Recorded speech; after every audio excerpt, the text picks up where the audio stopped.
Hi, welcome to English Composition. I'm Michael Cheng. I'm here with Jackie Sue. Today we're on Unit 8 and our topic is called Linger in Shangri-La. 大家好，欢迎来到英文作文课程，我是 Jackie Sue。今天我们来到第8讲的部分，漫游在香格里拉。All right, so now in the last few chapters, we've been practicing how to write about some concrete objects. And so we also learned about writing about some more abstract things, such as a person's personality. 好，我们在前几周我们学会如何描述具体的事物，那我们也学会用一些抽象的概念来形容一个人物。And another thing that we did is we learned how to prepare to write an essay by brainstorming before we begin to write in order to generate some ideas. 另外，我们也学习如何在写作之前做脑力激荡的做活动，利用集思网将写作的想法整理成一篇作文。Today, we're going to continue to learn about some pre-writing activities in order to help you organize your writing before you actually begin the writing of your essay. 今天我们要学习更多写作前的构思方法，让你有效率地组织你的想法。And in addition, what we're going to do is we are going to learn how to describe locations. Specifically, we're going to write about your favorite place to relax. 另外呢，今天我们也要学会如何描述一些地点。那更具体来说，我们今天要学会描述你想要放松的时候你会去的地点。And so now we hope that right now you can take a few moments to consider, to think about your favorite place to relax. And while you're thinking about that, we're going to look at a video and see where some of our friends like to relax. 让我们接下来来看一段短片。那我们在看短片中的角色谈他们想要放松的时候去的地点的时候呢，请你也利用这段时间想想看，你自己最喜欢的放松地点为何？ Well, my favorite place to relax is the library. I always go to the library when I have free time. In the library, I can randomly pick up a book, no matter what kind of book it is, and enjoy the surprise from the book. Besides, if I get tired, I can take a rest without any disturbing. Actually, going to the library is a necessary part of my life. My favorite place to relax is the park near my house. I always go jogging there with my iPod. Sometimes I meet my friends there and have a nice talk with them. After I jog, I like to sit on the bench and see what other people are doing. I really enjoy the atmosphere. That's really important to me. Right, so those are some really interesting places to relax. And one thing I noticed is that some places, some people like to relax indoors, while other people like to relax outdoors. 在影片中提到一些蛮有趣的放松地点，那我们这个时候也注意到，有些人喜欢在室内放松，那有些人会选择到户外去做放松的动作。And so now I hope by watching those videos, they gave you some ideas about the places that you could go to relax.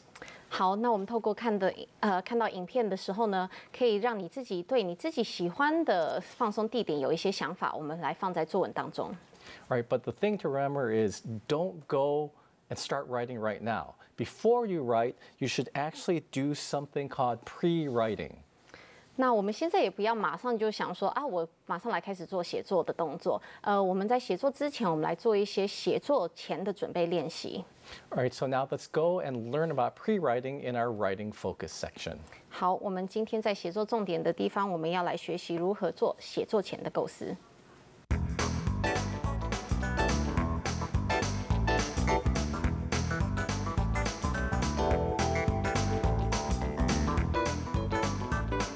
Nobody can sit down and just write an essay in one try. 没有人可以在毫无准备的情况之下就一次写出很好的作文。Writing is hard work. However, if you approach essay writing in a step-by-step manner, you can come up with a clear and logical essay. 写作是一个很艰巨的一项工作，但是我们完善的准备，并且有步骤的来进行我们的写作，我们的作文会变得相当的好。All right, so now the first step of writing an essay is something that we call pre-writing. 我们写作的第一个步骤叫做写作前的构思。And then the second step is the actual writing of the essay. 写作的第二个步骤则是确实的把我们的作文的内容写出来。And then the third step is to revise and to edit your essay. 第3个步骤，我们最后来到把我们的作文重新再做校对的工作。And so today we're going to look at pre-writing, and then we'll look at writing and editing in future units. 今天我们会先看到如何做写作前的构思，那我们的第2步跟第3步会在接下来的课程中看到。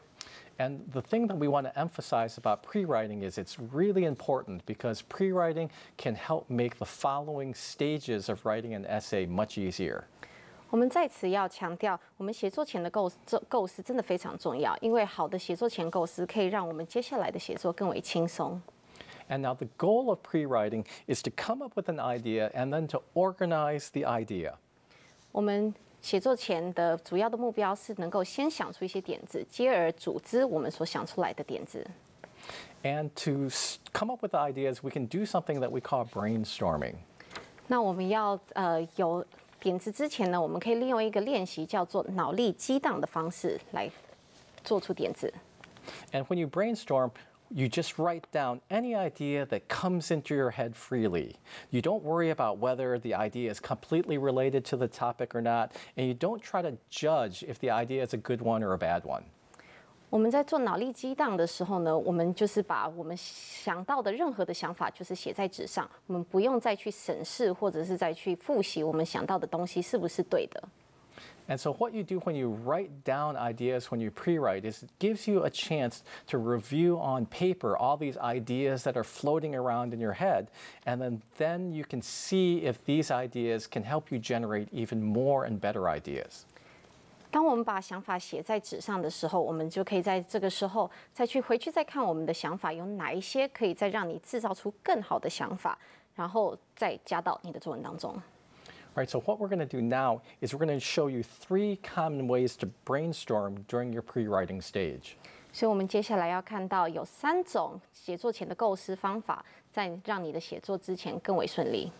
And these 3 methods are making a brainstorm web, 这3个方法的其中第一个叫做利用脑力激荡做一个集思网， right? The second one is free writing, 第2个则是自由写作， and the third one is making a list. 第3个是列举清单。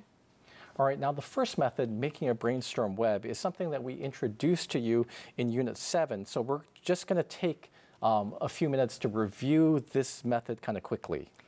第一个方法为集思网脑力激荡，已经在第7讲的时候已经介绍过了，所以我们在这会快速的复习脑力激荡集思法。All right, so in order to make a brainstorm web, you should, first of all, in the middle of your paper, you should write down what your topic is.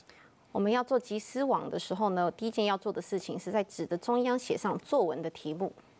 All right, and then what you do is you write down your ideas about the topic in words or phrases around the topic that's in the middle of the page. 接下来呢，将你的想法以单字或是片语的形式写在作文主题的周围。All right, and then you just make more and more links to the central topic. 接下来将这些单字或片语所代表的想法连接到作文的主题。And so what we're going to do now is we're going to show you an example of a brainstorm web that we made for our essay today. 让我们来看看今天作文的集思网的范例。All right, so now let's take a look at the brainstorm web, and you can see that first we're going to write down our topic in the middle of the page, and our topic is favorite place to relax. 我们来看一下范例中，我们要把今天的主题写在我们的画面的中央。那今天的主题是我最喜欢的放松地点。All right, and now we want to link ideas, whatever idea pops up into our head. 那现在我们要把我们的想法连出去，任何一个想法都可以。And so 2 things that come into my head right away are the ideas indoors and outdoors, because you can see in our earlier video, one student talked about an indoor place, another one talked about an outdoor location to relax. 所以我们想到放松地点的时候，我们可以第一个想到就是室内跟户外的地点。由于我们在之前的短片中有看到2个学生选择的地点不同，所以我们先把室内和户外放上去。All right, so now let's go and take a look at this outdoor link, and we're going to add some other favorite outdoor places. And so for me, I can think of maybe a forest and a swimming pool. 我们从户外的空间中，我们可以延伸出喜欢的地点，譬如说森林和游泳池。All right, and so what you do with the links that we just wrote are now we can look at them and think of more ideas. And so, for example, if I go to the forest and some ideas that pop into my head are, it's relaxing because it's a very green place. It's also relaxing because there's clean air there. 接下来，我们针对我们所列出的地点，我们再做一些细节的叙述。譬如说，我们在森林这个地方呢，它是一个适合放松的地点，因为我们想到它是一个绿色的空间，并且拥有干净的空气。All right, now we also want to go to the pool and expand that link. And for me, I can think it's a very silent and peaceful place when you're underwater. 接下来，针对游泳池的空间，我们也做延伸。那我们想到的是，在水里面游泳的时候呢，水里面是安静和平静的。All right, so now let's go to the other side of this web and let's take a look at this idea of indoor places to relax. 接下来我们看到，集思网的另外一边有室内的放松空间。And so maybe one place that's nice to relax is at home, while another place is at the library, like Gary mentioned in the video. 我们室内的放松空间，可能一个是在家里，另外一个如我们短片中 Gary 所提到的是图书馆的空间。And so if we think about the library, it can be relaxing maybe because there are soft chairs there to sit in, and there may be many interesting books and magazines that we can read while we're in the library. 举例来说呢，图书馆是一个令人放松的地方，因为图书馆里面可能有很多柔软的椅子，并且有很多有趣的书籍和杂志。And now let's go to home. And so we think about the home, maybe there are many different kinds of rooms you can relax in, such as your living room. 那我们到房子的放松地点的时候呢，我们可以看到，例如客厅是一个很好的放松地点。Another place could be your bedroom. 另外一个可能是你的卧室。And then maybe the kitchen, because some people, they like to cook and they find it very relaxing to spend time in the kitchen. 最后是厨房，因为有些人喜欢在厨房呢，透过料理来放松心情。And so here you can see we have an example of a very simple word brainstorm web that only took us a few minutes to create. 所以以上我们看到一个相当简单，但是有效率、有内容的一个集思网，来帮助我们做写作前的练习。All right, let's take a break now. We'll be back with you in a few moments.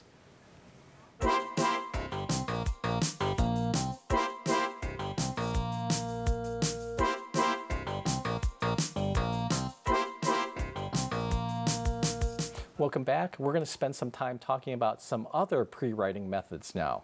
欢迎回来，接下来我们要看另外的一些写作前的构思方法。Now, a second way to pre-write is something that we can call free writing. 第二种写作前的构思方法称为自由写作。So basic free writing will follow these guidelines. 自由写作的方法如下。And so you should write nonstop for a set period of time, usually like 10 or 20 minutes. 自由写作第一个呢，我们必须要在特定的时间内，不间歇的写作。通常我们给自己设定10到20分钟的时间。And you should keep writing, even if you have to write something like, I don't know what to write about. 重点是我们要持续的写作，即便你写出来像我不知道我该写什么东西也没有关系。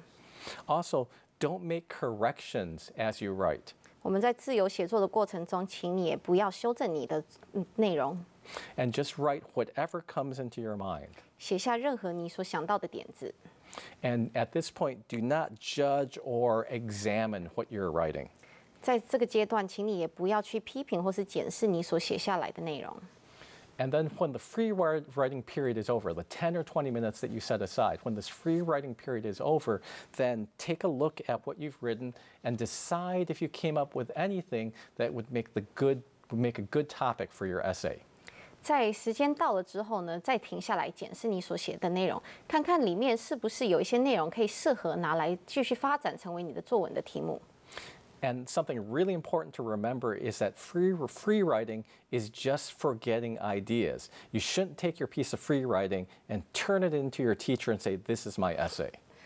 请务必记得，我们自由写作的练习方法，它仅适合你作为你的写作前的构思的一个练习，千万不要将自由写作的内容交出去给老师当做正式的作业。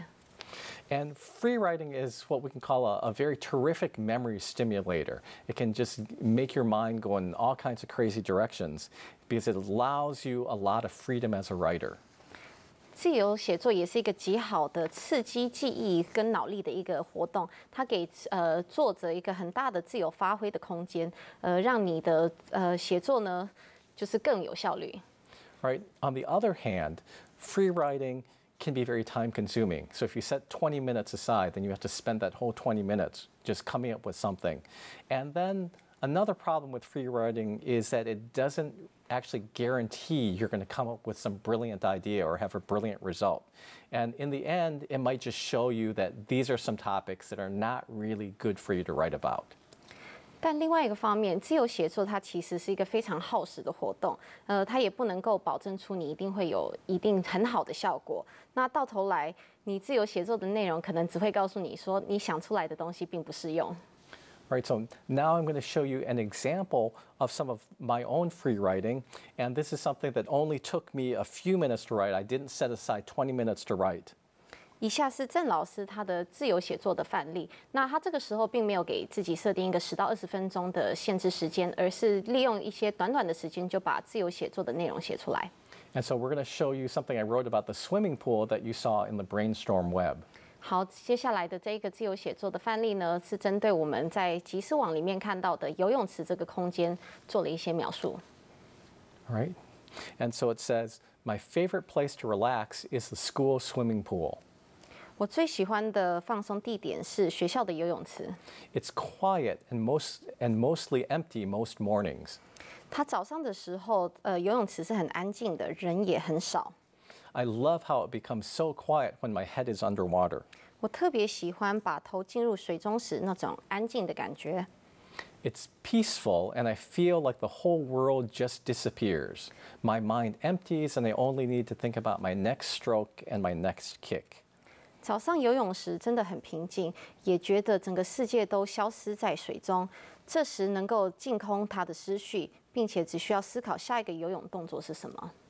And so in the end, you can see that we actually did not use this piece of free writing for the basis of the writing model. 最后你可以看到，我们这段自由写作并未真正的形容我们的地点，所以说我们没有把它用在我们的范例当中。And you can also see that this piece of free writing really isn't describing the relaxing location so much, but it's more focused on my own feelings about swimming. 这段自由写作它也并未真的形容地点，而是针对老师对于游泳这个活动的想法。Right, so now let's talk about a third way in order to do some free writing. 接下来我们看到第三种写作前的构思的方法。All right, and so we're going to talk about making a list now. 接下来的构思方法叫做列举清单。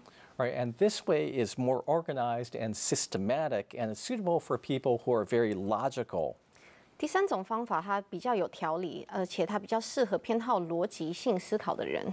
Right, and listing consists of the following steps. And the first step is to write down any idea that surfaces about the subject in a list, and you just write your list in the order in which these ideas occur. 列举清单的第一个步骤是将任何关于这个主题的想法写下来，并依照想法产生的方式排序条列。Right, and you write as fast as you can, and you organize those ideas after you've exhausted the subject. 这个时候，请尽量写得越快越好，并在你写进了主题后排列这些想法。Listing is a very popular way of pre-writing because we make lists all the time in our everyday lives. 列举清单是一个非常受欢迎的方式，因为我们无时无刻在生活之中都会用列举清单的方式呢，这个简单的技巧来对我们的生活做一些便利性。And so, for example, a lot of people will make a shopping list or a grocery list before they go to the supermarket, and other people will make to-do lists that list all the things that they need to get done during the day. 举例来说，有些人会在去超商购物之前会写一下，他们接下来要购买的杂物清单，或者是在备忘录或者是自己的笔记本里面列举一些应该做的事情的清单。However, compared compared to free writing, listing can be kind of confining because it's very, very linear. You put everything in an ordered list. And so it doesn't allow for as much associative activity, or it doesn't allow you to think about other ideas that aren't in the order of the list. 然而，和自由写作相比，列举清单它有时候可能是稍微比较限制你的创意，因为你透过条列式的方式没有办法自由发挥你的想法在你的纸张之中。也就是说，它有时候它可以它会比较难以让作者有发挥的空间。Right, so now that we've learned three ways to generate ideas, we have one more thing that we need to do before we begin writing our essay, and that's to organize an outline. 好，现在我们既然已经学了3种的写作前的构思方法，我们接下来要进行到的是写作的部分。那在我们写作文章之前，我们要把我们的想法组织起来，拟做一个写作大纲。All right, we're going to take a break now, and then after the break, we'll learn about making outlines. 我们休息一下。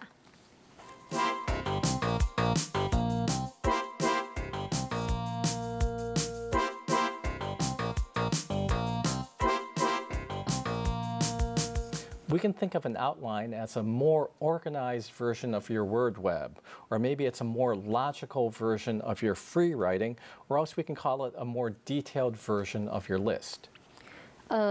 拟定大纲，我们可以看作是一个你的自由写作，或者是你的写作前的构思这个练习呢，比较有逻辑跟条理的一个组织方法。And so, for example, you can use your outline to reorganize the items in the list if those items are not in the best possible logical order. 你可以再趁这个机会呢，将你的写作前的构思的这个里面的内容重新做一个重组的动作，让你的顺序跟逻辑更为有条理。Now, the first step in making an outline is to write down the main point of your essay. 我们拟定大纲的第一个步骤，就是要把你文章的主题写下来。And so what you should do is you should write down your topic, and you should also write down how you feel about that topic. 我们先把我们的主题写下来之后呢，再针对你的这个主题写下你的感受。And so, for example, you can even write down a draft of your topic sentence now. 现在你也可以开始写一个主题句的草稿。Now, the second step in making your outline is to write down your idea for the conclusion. 我们拟定大纲的第二个步骤是要请你写下你对文章的结论想法。Right? When you write down, when you write, you have to have a clear idea of where you want to go.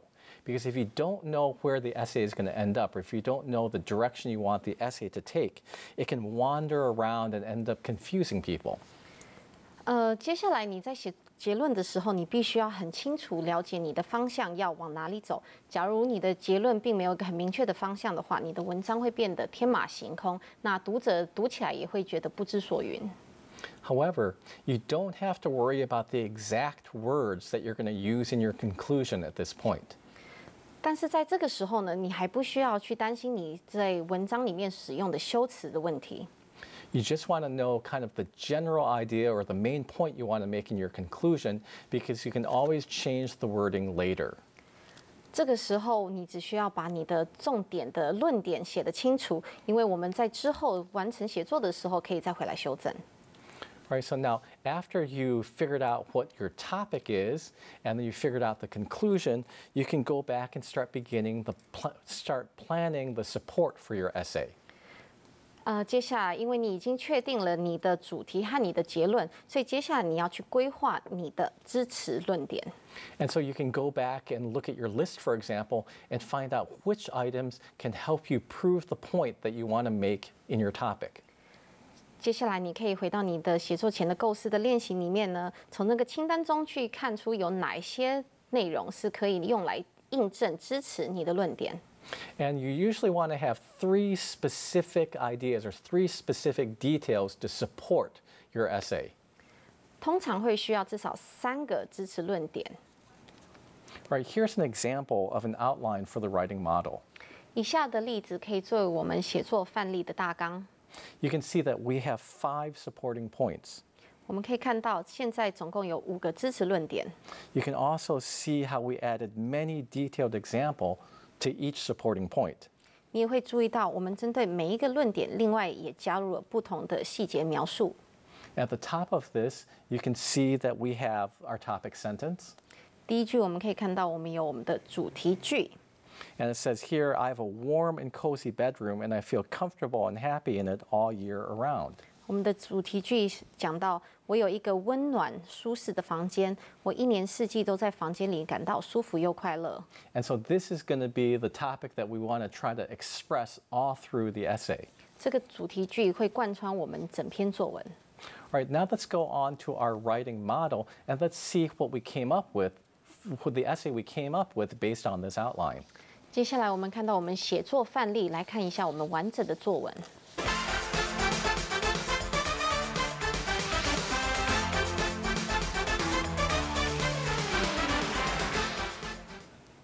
A warm and cozy bedroom. 一个温暖又舒适的卧室。